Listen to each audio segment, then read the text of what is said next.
اب سمجھیے اس قرآن آیات کو.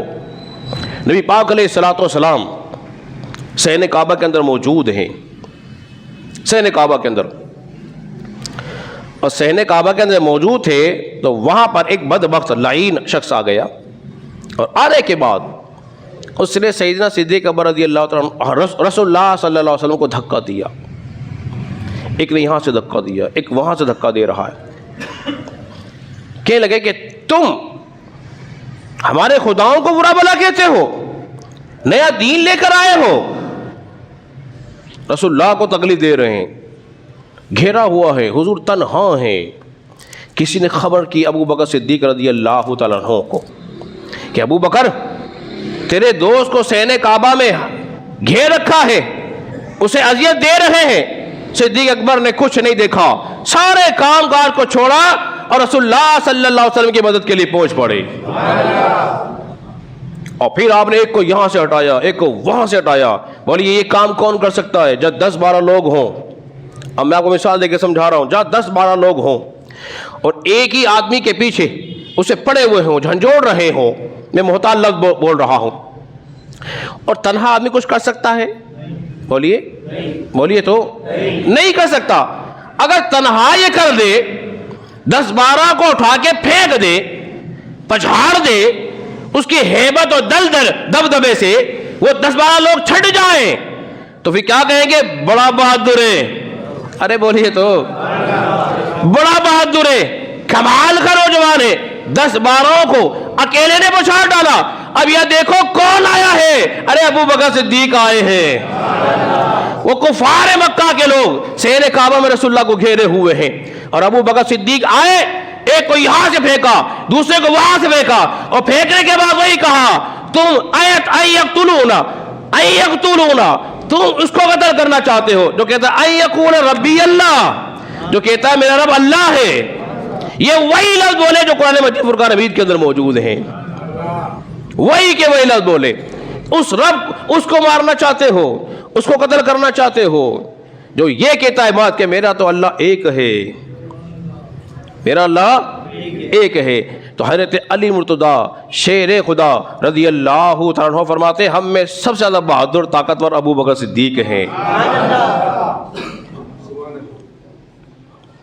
کون ہے بہادر؟ وہ بہادر ہے.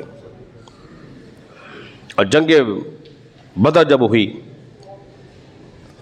جنگ بدر ہوئی، رسول اللہ کے خیمے کے پاس کو تیار نہ ہوا پہرا دینے کو، کوئی تیار نہیں ہوا. اس وقت کی بات ہے جو میں نے حدیث بخاری میں بتائی، حضرت علی سے چھوٹے تھے، رسول اللہ بڑے تھے. تو اب جنگ بدر ہوئی، کوئی پہرا دینے کو تیار نہیں. کون پہرا دے؟ سیدنا صدیق اکبر نے اپنی تلوار میان سے نکالی اور فوراً آگے کود پڑے، یا رسول اللہ صلی اللہ علیہ وسلم میں پہرا دوں گا، میں پہرا دوں گا.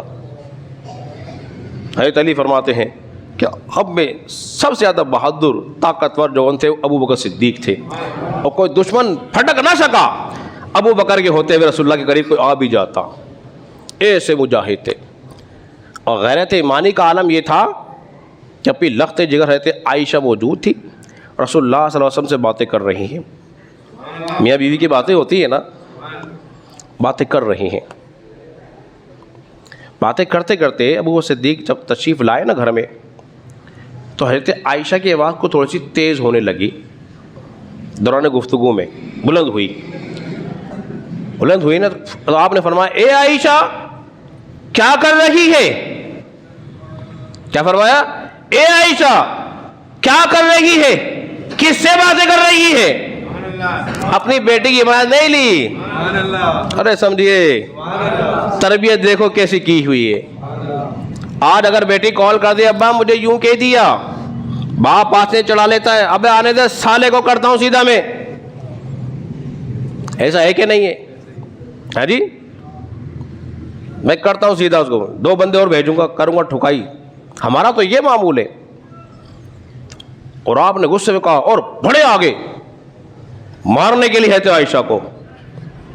رسول اللہ صلی اللہ علیہ وسلم سے روکا، ابو بکر رہنے دو، ابو بکر رک جاؤ، نہ کرو. بس آپ نے کہہ دیا نا غصے میں، تو بس یہ سننا تھا. آپ کا غصہ ختم ہو گیا, چلے گئے. اگلی بات کمال کی ہے, جب چلے گئے چند دن کے بعد پھر دوبارہ حاضر ہوئے. کیا دیکھا کہ حضرت عائشہ اور رسول اللہ صلی اللہ علیہ وسلم بڑی محبت سے بیٹھ کے باتیں کر رہے ہیں, بڑی باتیں ہو رہی ہیں, پیار محبت کی آپس میں بڑے خوش مزاج طریقے سے بات ہو رہی ہے. ابو بکر صدیق نے کہا یا رسول اللہ صلی اللہ علیہ وسلم, جب میں لڑائی میں شامل تھا تو اب دوستی میں بھی شامل کر لیجئے. مجھے لڑائی میں تو شامل تھا, مجھے دوستی میں بھی شامل کر لیجئے. حضور نے فرمایا تم ہمارے ساتھ شامل ہی ہو.